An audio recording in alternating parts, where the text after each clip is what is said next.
কাল আমার এক ভাইয়ের বিয়ে ছিল।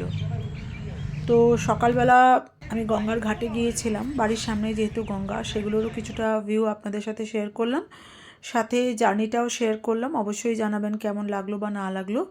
এটা হচ্ছে যাচ্ছি যখন তখন। তো আমি সামনের দিকে বসেছিলাম এবং পিছনে আমার পুরো ফ্যামিলি বসেছিল। এটা ছিল মহিলা মহলের দল, আরও কিছু মহিলা মহল গেছিলো অন্য আরেকটা গাড়িতে। তো যাই হোক, আমি সামনে বসেছিলাম শুধু এই ভিউটা ক্যাচ করার জন্য। আর ড্রাইভার দাদা ড্রাইভ করছিলেন।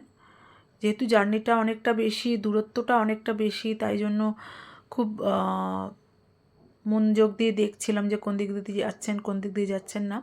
আর আমার বোনের ছেলে সকালবেলা পড়তে গেছে, পড়তে গিয়ে এসেছে, এবারে খাওয়া দাওয়া করে ও যাচ্ছে, এবার টায়ার্ড হয়ে গেছে, ঘুমিয়ে পড়েছে।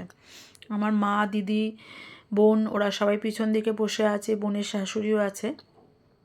আমি সামনের দিকে বসেছি এই ভিউটা দেখব বলে, এনজয় করব বলে। খুব ভালো করে দেখছি, কখনো দেখছি, দেখে সারপ্রাইজড হচ্ছি, কখনো চুপচাপ রয়েছি। তার মধ্যে যেখানটা যাওয়ার আমার, সেখানে আমরা পৌঁছে গেছি। আর সেই সময় মানে একটা যেতে পারছি না, রাস্তার মধ্যে আটকে পড়েছি। সরু একটা গলি, তার মধ্যে একটা বড় উবার সেটার হয়, সেই উবার শাটল যেটা হয় না, উবার শাটলগুলো ঢুকে গেছে, ফলে আমরা যেতে পারছি না। আর সেই জন্যই মাথা গরম হয়ে যাচ্ছে, আর টেনশন রয়েছে, আমাদের তো আবার ফিরতে হবে ওই জন্য।